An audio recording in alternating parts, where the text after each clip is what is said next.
얼마 전에 한 리서치 기관에서 각 직업에 있는 사람들 직업 만족도를 조사했습니다. 자기 직업에 얼마나 만족하고 있는지를 조사했습니다. 그랬더니 대한민국 직업 중에서 제일 자기 직업에 만족하고 있는 직업 만족도 1위는 바로 초등학교 교장 선생님이었습니다.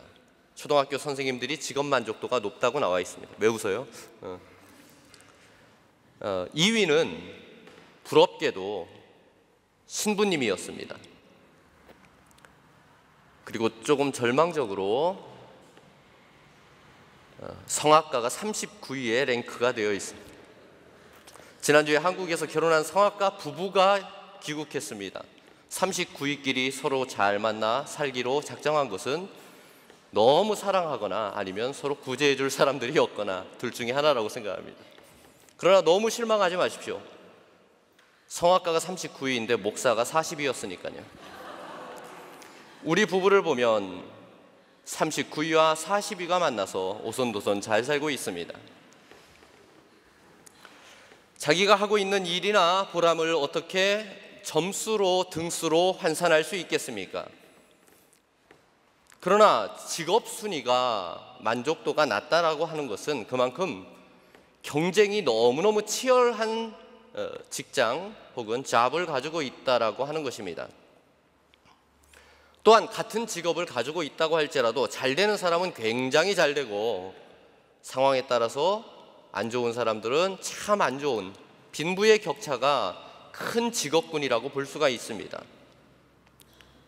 우리들 대부분의 사람이에요. 모든 사람들이 아니라 대부분의 사람들은 남들보다 더 뛰어나지도 못하거나 남들보다 더 배부르지 못해도 좋으니까 내가 건강하되 딱 남들만큼 건강했으면 좋겠고, 내가 배부르되 딱 남들 배부른 것만큼 배불렀으면 좋겠고, 내 마음에 근심이 없으되 딱 남들이 근심 없는 만큼 내 마음에도 근심이 없었으면 좋다라고 생각하면서 하루하루를 살고 있는 우리는 보통 사람들입니다.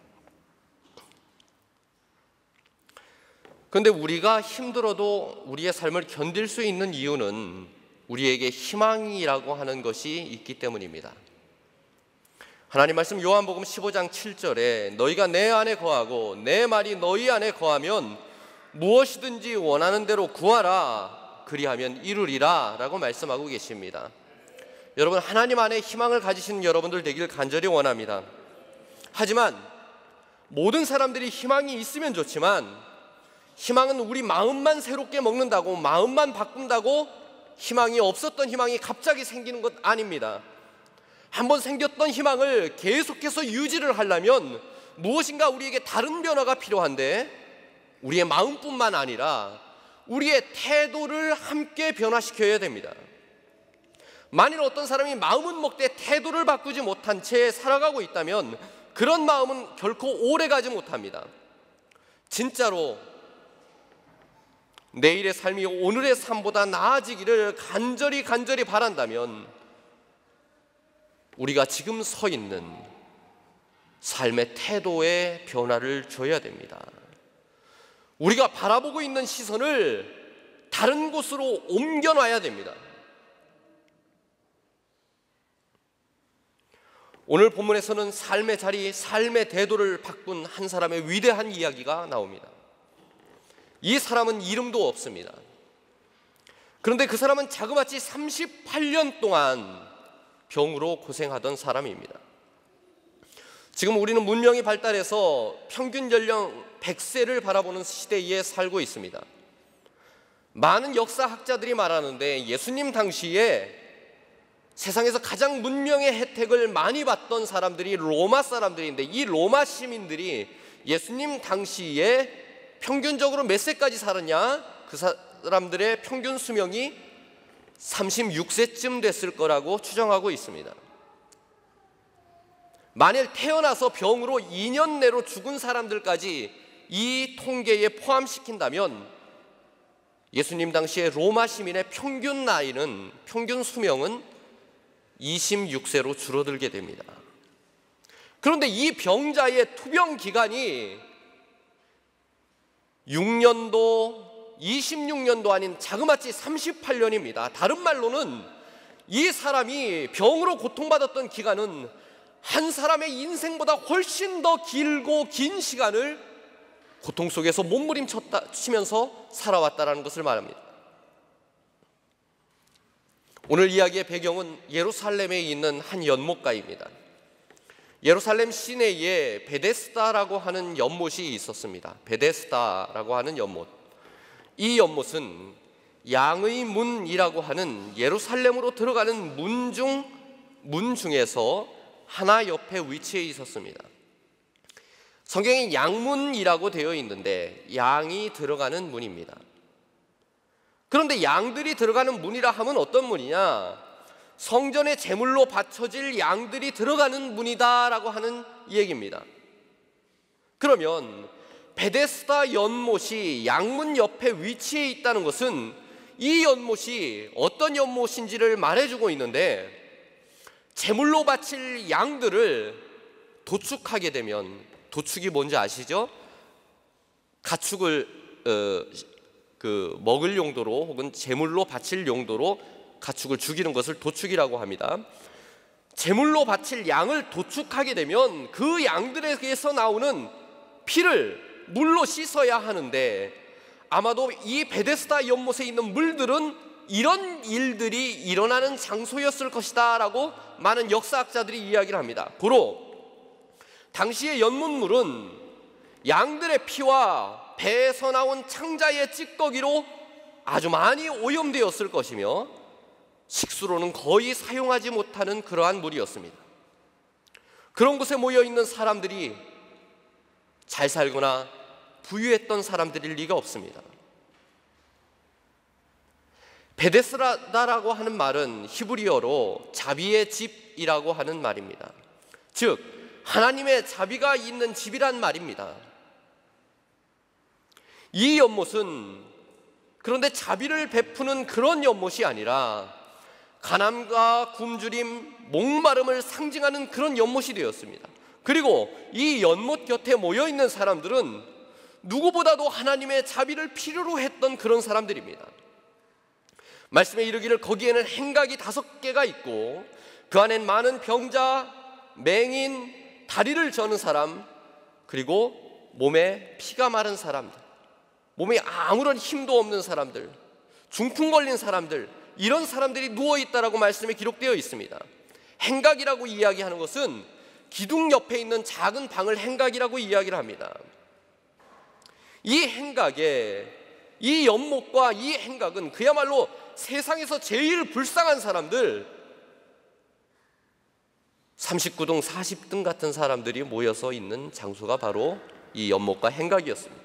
만약 오늘날 이런 장소가 있었다면, 그리고 그들의 직업을 조사했다면 아마도 성악가와 목사들이 많이 나왔을 것 같다는 생각이 듭니다. 그런데 이 연못에 전설이 하나가 있는데, 자주 일어나는 일이 아니라 가끔, 아주 가끔, 기껏해야 많아봤자 1년에 한두 번 천사가 이 연못에 내려온다는 것입니다. 그리고 그때에 천사가 내려왔다는 징표로 연못물이 출렁출렁 움직이게 되는데, 그 연못물이 움직이는 순간 누구든지 그때에 가장 먼저 연못 속에 들어가는 사람은 그 몸에 가진 병을 다 고침받는다라고 하는 전설이 있었습니다. 즉 가장 뛰어난 사람 한 사람만, 제일 잘난 사람 한 사람만, 누구든지 제일 건강해서 그 연못물에 가장 먼저 들어갈 수 있는 단 한 사람만 하나님의 자비하심을 받고 하나님의 구원하심을 받을 수 있다는 것이었습니다. 3절과 4절에서 나오는 이 설명은 성경의 전체적인 맥락을 이해하는데 아주 중요한 구절입니다. 그럼에도 불구하고 사본, 그러니까 성경의 사본, 옛날 성경들, 필사본들, 가죽, 동물의 가죽에 이렇게 성경을 하나하나 베꼈었는데, 예전에는 이 많은 필사본들에는 이 구절이 생략된 필사본들이 많이 있습니다. 왜 이 구절이 빠져있는 성경들이 많았을까요? 연못물이 움직일 때 그곳에 가장 먼저 들어가는 단 한 사람이 구원받을 수 있다면, 과연 우리는 그 연못을 베데스다라, 자비의 집이라 부를 만큼 희망적인 곳이었을까요? 병든 사람들, 그리고 병이 들어서 아픈 몸 때문에 하루 밥벌이도 제대로 하지 못하는 사람들이, 그런 사람들끼리 모여서 물이 움직이는지 움직이지 않는지를 1년 내내 쳐다보고 있습니다. 그러다가 물이 움직이면 그 중에서 제일 강한 단 한 사람, 그 사람들, 다른 사람들보다 시력이 훨씬 좋고 다른 사람들보다 훨씬 덜 아파서 그 중에서 제일 빠르게 연못물에 다다를 수 있는 사람, 단 한 사람만 구원받는 그런 곳이 과연 자비의 장소였겠냐는 말입니다.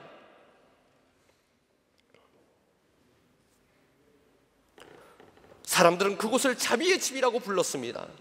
그러나 사실 대다수의 사람들에게는 그곳은 자비의 장소가 아닌, 자비의 집이 아닌 저주의 장소였던 것입니다. 남들보다 전혀 뛰어나지 못한 사람들, 39등 40등으로 세상을 살아가야 되는 사람들, 이런 사람들에게 베데스다는 천국이 아니라 지옥이었을 것입니다. 배고파서 무엇을 먹으러 나가고 싶어도 혹시나 자기가 없을 때, 자기가 자리를 비웠을 때에 연못물이 움직이진 않을까 두려워서 감히 그 장소를 떠나지 못하는 사람들, 목이 말라도 물을 떠먹고 싶어도 양들의 피와 창자로 오염된 그 물을 차마 떠먹지 못하는 사람들이 모여있는 곳, 이런 사람들이 그곳 베데스다에서 경험하는 세계는 자비의 집이라기보다는 단지 몸의 질병과 열등감, 그리고 자기보다 뛰어난 사람들을 향한 저주, 이런 것들이 넘쳐나는, 그래서 몸과 마음이 서서히 망가지다가 죽어가는 그런 장소였음이 틀림이 없습니다. 거기에 38년 된 병자는 그 모든 병자들 중에서 제일 약하고 약한 약자 중에 약자요, 처참한 사람 중에 가장 처참한 사람이었을 것입니다. 그런데 그 사람이 오늘 예수님을 만났습니다. 예수님이 그런 그에게 물었습니다. 내가 낫고자 하느냐?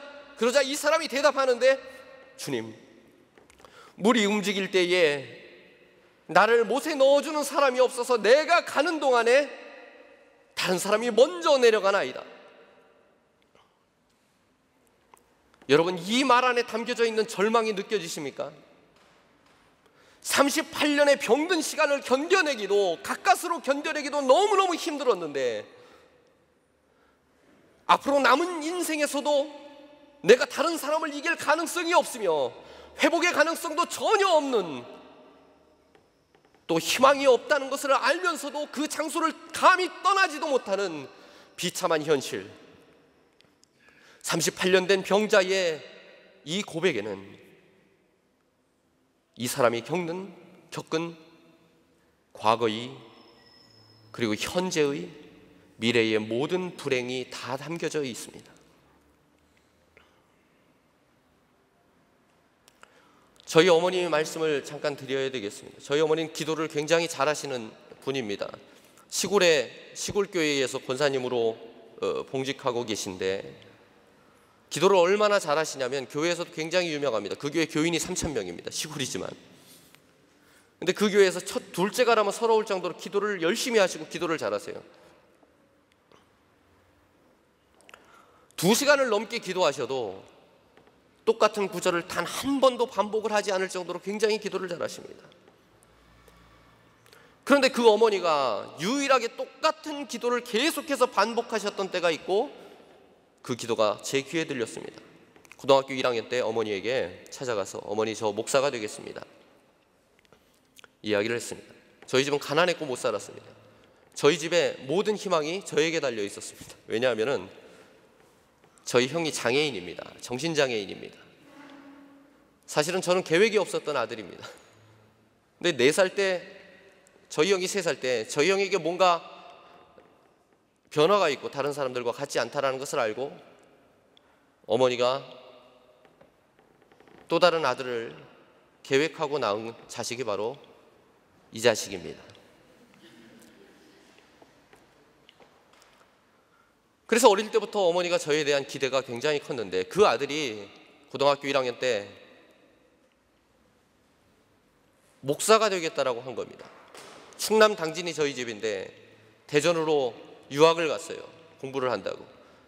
한 달에 하숙비를 어머니가 12만 원을 붙여주시고, 그리고 책값과 용돈, 교통비를 합쳐서 저에게 3만 원을, 그러니까 여기 돈으로 20유로 정도를 저에게 용돈으로 주셨습니다.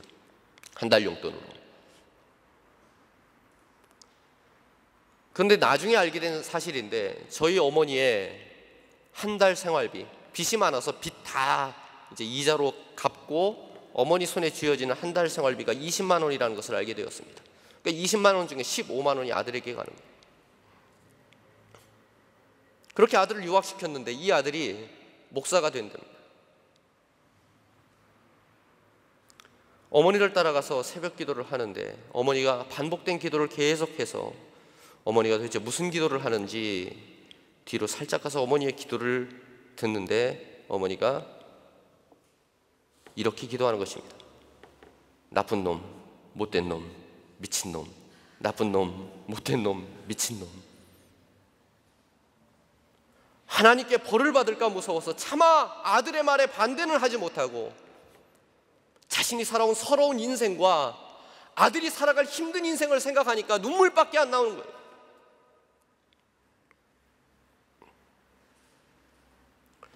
제가 이곳 로마에 오기 전에 어머니와 단둘이 있는 시간이 있어서 어머니께 이렇게 얘기했습니다. 어머니, 제가 잘 돼야 되는데 어머니 참 죄송해요. 더 열심히 해야 되는데 죄송해요. 그러니 어머니가 뒤를 돌아서 눈물을 훔치시면서 이렇게 말씀하셨습니다. 아닐세, 자네 고맙네, 고마워. 그 어렵고 힘든 세월을 여지까지 잘 견뎌준 것만으로 고맙네, 고마워.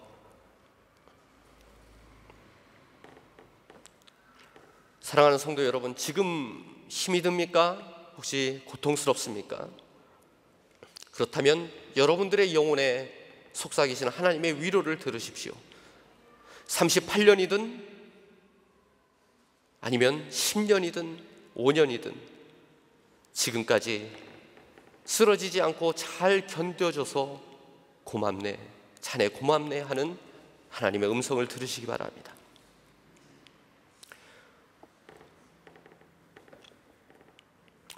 그 오랜 세월, 그렇게 힘든 세월 동안 고통 중에서 견뎌온 이 병자에게 예수님은 말씀하십니다. 내 자리를 들고 걸어가라. 여기서 자리는 말이 자리지 거지들이 바닥에 깔고 있는 멍석입니다. 우리는 이 예수님의 명령을 오해하시면 안 됩니다. 내 자리를 들고 일어나는 것이 예수님의 뜻이구나. 그래, 이곳 로마는 내가 있을 곳이 아니야. 나는 오늘 하나님의 음성을 들었어. 여보, 짐 싸자. 이렇게 이야기하시면 안 됩니다. 그럼 저 월급도 못 받고 쫓겨납니다. 남은 2주 잘 견뎌야 되는데. 내 자리를 들고 걸어가라, 이 말은 희망이 없는 곳, 베데스다 같은 곳에서 너희의 희망을 찾으려고 더 이상 애쓰지 말아라. 절망 속에서 자리를 깔고 비참하게 살지 말아라. 베데스다만 바라보는 너희의 시선을 이제는 돌려라 라고 하는 말씀입니다. 오늘 우리가 읽은 말씀은 두 부분으로 나뉘어집니다. 말씀의 후반부를 봅시다. 많은 유대인들이 치료받은 병자에게 찾아와서 이렇게 이야기합니다. 오늘은 안식일인데 네가 자리를 들고 나가는 것이 옳지 않도다. 안식일에 네가 움직이는 게 옳지 않도다. 여러분, 이 말이 얼마나 비참한 말입니까? 이것은 이 병자를 향한 비판이 아니라 조롱입니다. 조롱.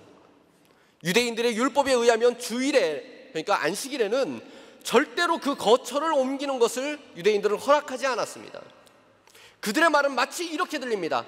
38년 동안 여지까지 살아왔던 너의 생활이 그랬듯이 너는 병자로 살아가는 것이 훨씬 더 어울려. 그냥 네가 하던 대로 그 자리에 그대로 있어. 절망이 너의 옷이고 절망이 곧 너의 집이야.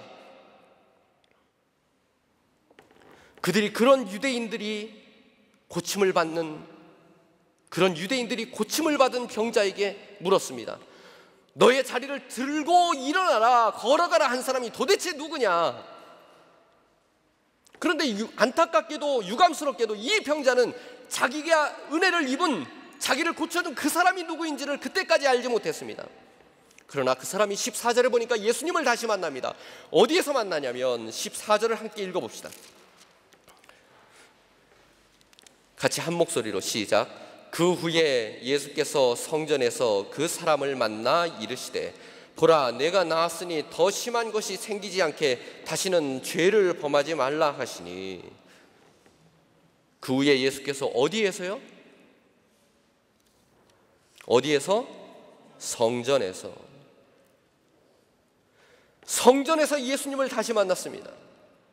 이 두 번째 만남은 베데스다에서의 첫 번째 만남, 고침을 받았던 그 만남보다 훨씬 더 비중 있게, 훨씬 더 값 있게 말씀 속에서 그려집니다. 그는 성전에서 예수님을 두 번째로 만나서 예수님께 더 확실한 자신의 인생을 치료받습니다. 확실하게 자신의 인생을 치유받습니다. 예수님이 말씀하시기를 보라, 내가 나았으니 너의 인생에, 너의 비참했던 인생에 더 심한 것이 생기지 않게 다시는 죄를 범하지 말라. 이 말은 그가 태어날 때부터 죄가 있어서 38년 동안 병마와 싸우고 고생했다는 것을 의미하는 것 절대로 아닙니다.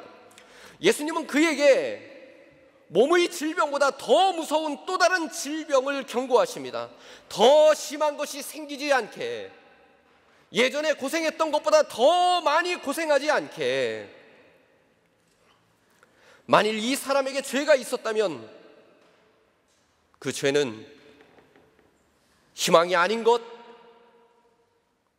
절망인 것을 마치 희망인 것처럼 착각했던 것일 겁니다. 그런데 만일 똑같은 일이 이 사람에게 일어난다면 이전의 38년의 고통보다 훨씬 더 깊은 고통 속에서 앞으로 네가 살게 될 것이다. 예수님은 이 말씀을 하십니다. 그 말을 들은 병자는 비로소 자기에게 새로운 인생을 살게 한 그 사람이 누구인지 이제야 바로 보게 됩니다. 성경은 분명히 이야기를 합니다. 이 사람이 베데스다 못에서 고침을 받을 때에도 이 사람은 예수를 알아보지 못했습니다. 사람들이 찾아와서 너에게 자리를 들고 일어나 걸어라 라고 명한 사람이 누구냐라고 물어왔을 때 아무 말도 할 말이 없었습니다.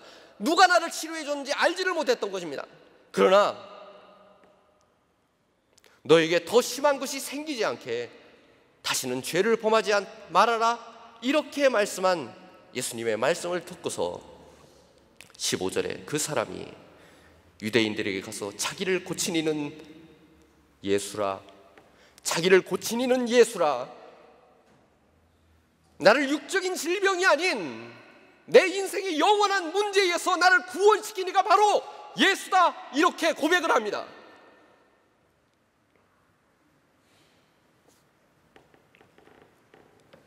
이 사람은 한때 베데스다가 자신의 구원이라고 생각했습니다.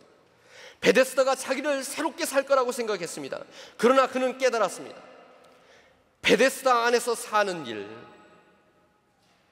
세상 사람들이 모두 너는 그렇게 살아야 된다라고 믿고, 그리고 그곳에 희망이 있다라고 가르침을 받았던 곳, 혹은 강요했던 곳, 믿지 말아야 될 것을 믿고 의지하지 말아야 될 것을 의지하고 희망이 없는 곳에서 희망을 찾는 그런 생활, 그런 삶을 멈춰라.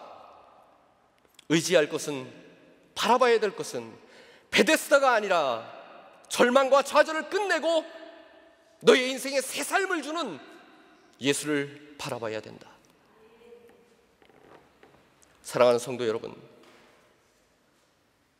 우리는 각자의 삶에서 베데스다 같은 연못을 가지고 하나님 보시기에 희망 없는 곳에서 희망을 찾으려고 살아가고 있는지도 모릅니다. 그렇다면 각자의 베데스다에서 눈을 떼고 우리의 고개를 돌려봅시다. 그러면 그곳에서 우리를 불쌍히 여기시는 예수님의 얼굴을 보게 될 것입니다. 그가 우리를 일어나게 하실 것이고 절망의 베데스다에서 벗어날 방법을 우리에게 보여주실 것이고 그가 우리의 죄를 멈추게 하실 것이고 그가 우리를 구원해 주실 것입니다. 기도하겠습니다.